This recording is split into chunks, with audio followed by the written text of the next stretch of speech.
नमस्कार, the wire में आपका स्वागत है। मैं हूं आरफा खानम शेरवानी। देश में फ़िलहाल कांवड़ यात्रा अपने चरम पर है और लगातार तमाम टेलीविज़न स्क्रीन्स पर अखबारों के पन्ने रंगे हुए हैं। सोशल मीडिया पर भी आप देख रहे हैं कि किस तरीके से अलग अलग जगहों पर, ख़ासकर उत्तर प्रदेश में, उत्तराखंड में भी और भी कई राज्यों में हम देख रहे हैं कि पुलिस के अधिकारी, इसके अलावा सरकार के दूसरे अधिकारी कभी कांवड़ियों की जो लोग जा रहे हैं उनकी पैरों की मालिश कर रहे हैं, उनके ऊपर फूल बरसा रहे हैं, उनके पैर दबा रहे हैं।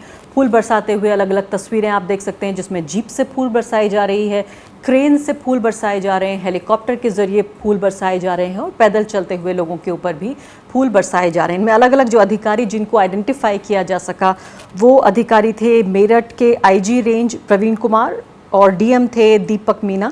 ANI ने इसको रिपोर्ट किया। हेलीकॉप्टर के ज़रिए वो फूलों की बारिश कर रहे थे इन कांवड़ियों के ऊपर। इसके अलावा गाज़ियाबाद के मुरादनगर में SDM सदर और ADM ने कांवड़ियों पर फूल बरसाए।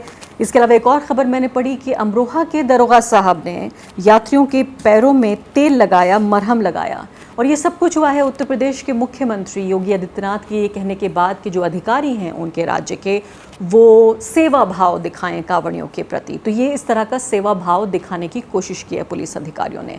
तो ये तो एक तरफ रहा सेवा भाव, जो कि मुख्यमंत्री के कहने के बाद ये अपनी ही श्रद्धा से पुलिस अधिकारी ये काम कर रहे थे। दूसरी तरफ आप ये देखिए, इसी तरह से पब्लिक स्पेस में, यानी कि जो आम जनता की जो सड़कें हैं, जो पब्लिक स्पेसेस हैं, मैं कहूँ सरकारी ज़मीन है, वही सरकारी ज़मीन पर सरकार के जो अधिकारी हैं, आम जनता की तनख्वाह, आम जनता के टैक्स के पैसे से जिनको तनख्वाह मिलती है, वो एक धर्म के लोगों के साथ बहुत अच्छा बर्ताव कर रहे हैं कि देखिए ये अपनी श्रद्धा के अनुसार ये काम कर रहे हैं। एक तरफ आप ये देखिए, दूसरी तरफ ये आप गुड़गांव की तस्वीरें देखें जिसमें कि खुले में नमाज, यानी मस्जिद से बाहर, जहां मस्जिद नहीं है वहां पर जुमे की नमाज जब हुई। कुछ ही हफ्तों पहले की ये घटना है जबकि इस पर इतना बड़ा हंगामा हुआ कि जुमे की नमाज जब जब होती थी गुड़गांव में, अलग अलग इलाकों में, वहाँ पर हिंदुत्ववादी संगठन जाके, उस तरह के भगवा समूह जाकर उन पर हमला करने की कोशिश करते थे।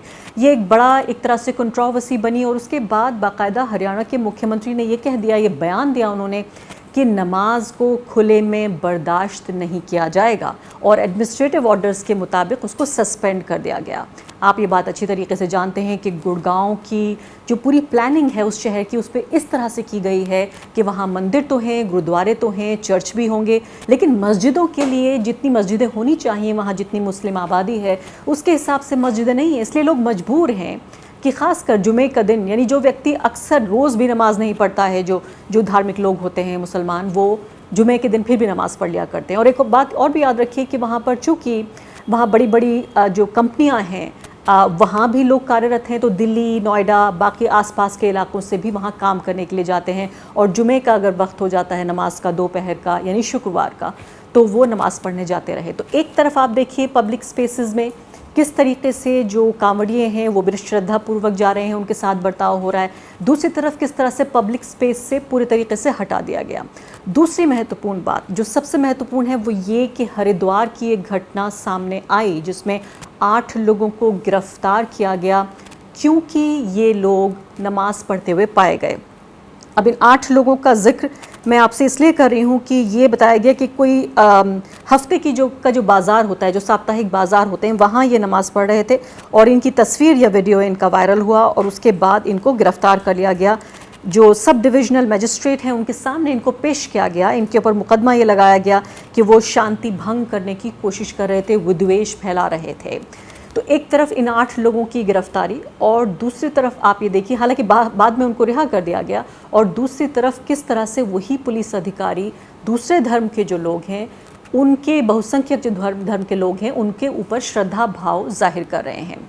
अब ये क्यों अपने आप में बहुत ही आपत्तिजनक, अपने आप में बहुत हैरान करने वाला, दुख देने वाला, ये पूरे दोनों अगर आप ये वाक़े देखें तो है। लेकिन इससे पहले एक ख़बर मैं आपको और बताना चाहती हूँ कि न सिर्फ कि सरकारी अधिकारी या पुलिस अधिकारी इस तरह का सेवा भाव दिखा रहे थे, बल्कि इस सेवा भाव को थोपने की भी कोशिश की गई। ये खबर है लखीमपुर की, जहाँ पर टीचर्स के साथ जो बेसिक शिक्षा अधिकारी होते हैं उन्होंने बाकायदा एक आदेश जारी कर दिया और ये कहा कि टीचर्स को सेवा करनी होगी कांवड़ियों की। एक बाकायदा उन्होंने लिस्ट तैयार कर दी और ये कहा कि ये लोग हैं, 81 लोगों की ये लिस्ट थी जिनको उनकी ड्यूटीज़ असाइन की गई कि ये उनका काम है यानी स्कूल में जो पढ़ाने वाले शिक्षक थे उनके ऊपर ये अनिवार्य कर दिया गया, मैंडेटरी कर दिया गया। 81 लोगों की बाकायदा लिस्ट बना दी गई और ये कहा गया कि यानी कि इस ऑर्डर के बाद ये खबर भी ली जाएगी और जो लोग इस यात्रा में भाग नहीं लेंगे उन लोगों को सज़ा दी जाएगी। ये तक बेसिक शिक्षा अधिकारी जो हैं उन्होंने ये कहा। इसके बाद जब उनके इस आदेश पे थोड़ा हंगामा हुआ तो जो BSA थे, बेसिक शिक्षा अधिकारी पांडे जी, उन्होंने क्या किया, उन्होंने इस बात की सफाई देने की कोशिश की कि जो टीचर्स चाहें वो जा सकते हैं, कांवड़िया जो लोग हैं उनकी सेवा कर सकते हैं और उनके कैंप्स में उनको बनाने में, सेटअप करने में उनकी मदद कर सकते हैं अलग अलग जगहों पर। जो कांवड़िया का जो रूट तैयार किया गया है एडमिनिस्ट्रेशन के ज़रिए, यानी पहले इसको अनिवार्य बता दिया गया, फिर उनकी मर्ज़ी पर छोड़ दिया गया। तो आप ये देखिए कि इस तरह से बाकायदा सरकारी ऑर्डर पास हुआ। बेसिक शिक्षा अधिकारी, आप ये अपनी दूसरी खिड़की में ये भी देख रहे हैं कि ये टीचर्स जिनको काम क्या करना था उनसे काम क्या लिया जा रहा है। पूरे सावन के महीने में बेसिक शिक्षा अधिकारी ने कहा कि हर सोमवार को छुट्टी होगी स्कूल की। शिक्षकों को कांवड़ियों की सेवा में लगाया गया और हर सोमवार को छुट्टी होगी। महीना भर समझिए आपकी 4 दिन छुट्टी होगी।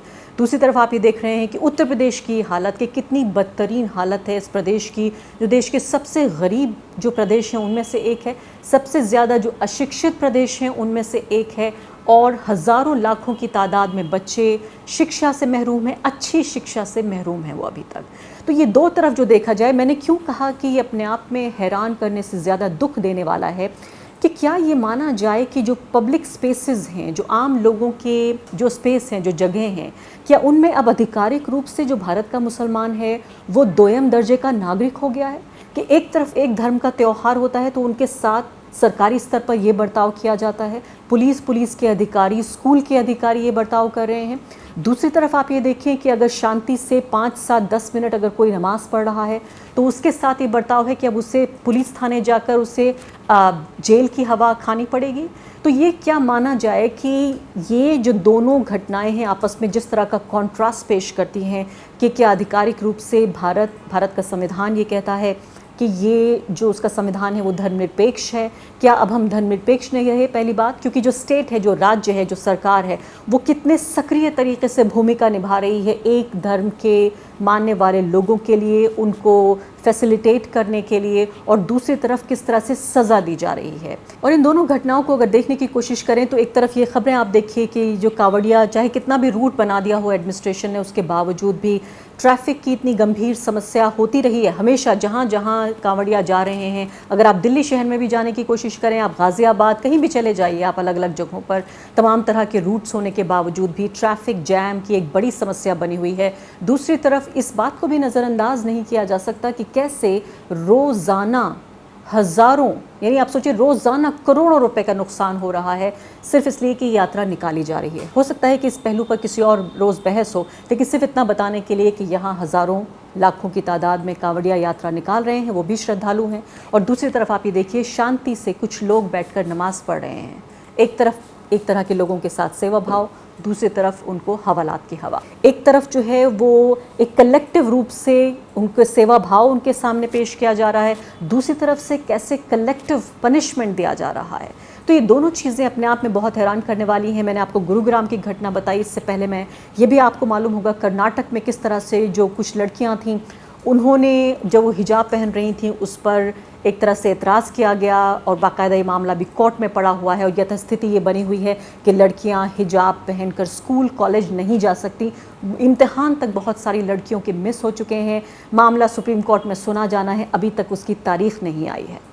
तो ये तमाम घटनाक्रम ये बता रहा है कि हम धीरे धीरे एक ऐसी स्थिति, एक ऐसी अवस्था में पहुँच रहे हैं जहाँ ये कहना, और ये कहने में बहुत झिझक नहीं हो रही है कि क्या भारत का मुसलमान एक दुयम दर्जे का नागरिक अपने ही देश में बनता जा रहा है।